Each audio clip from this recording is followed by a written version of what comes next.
السلام علیکم ورحمۃ اللہ وبرکاتہ۔ محترم سامعین، حرام چیزیں جنہیں معمولی سمجھ لیا، اس کتاب کا 31واں درس جس کا عنوان ہے خریداری چیز کا بھاؤ بڑھانا،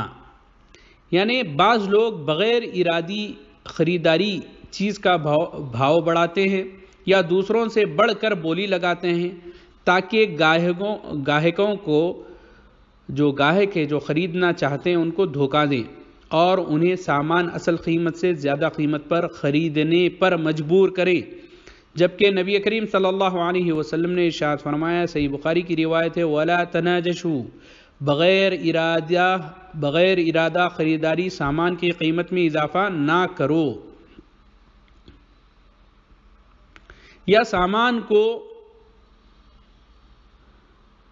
سامان کو مروج کرنے کے لیے اس کی جھوٹی تعریف نہ کرو، یقیناً یہ دھوکے کی ایک قسم ہے۔ نبی کریم صلی اللہ علیہ وسلم نے ارشاد فرمایا، المکر والقدیعۃ فی النار، دھوکہ اور فراڈ بازی کرنے والے جہنم کی آگ میں ہیں۔ سلسلہ صحیحہ میں اس کو امام البانی رحمۃ اللہ علیہ نے ذکر کیا ہے۔ محترم سامعین، منڈیوں، نیلام گھروں اور گاڑیوں کی مارکیٹوں میں سودا کرانے والے بہت سارے دلالوں کی کمائی ناپاک اور حرام ہے، کیونکہ وہ اس میں بہت سے حرام کاموں کا ارتکاب کرتے ہیں۔ مثلا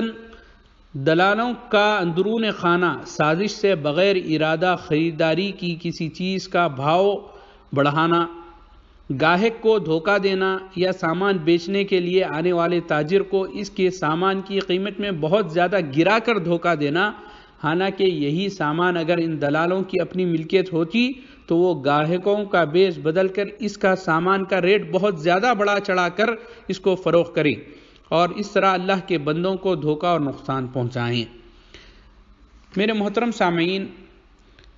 تو ہم کو جب کوئی چیز خریدنے کی نیت ہم کریں تو واقعی اگر ہماری نیت ہے تبھی ہم کسی چیز کی قیمت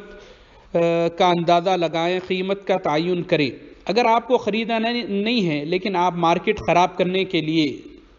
صرف چیز کو بڑا چڑھا کر بیچنے کے لیے اگر بولی لگاتے ہیں تو یہ چیز حرام ہے، ہم کو اس سے رکنا چاہیے۔ اللہ تعالیٰ سے دعا ہے کہ اللہ تعالیٰ ہم کو جب تک دنیا میں رکھے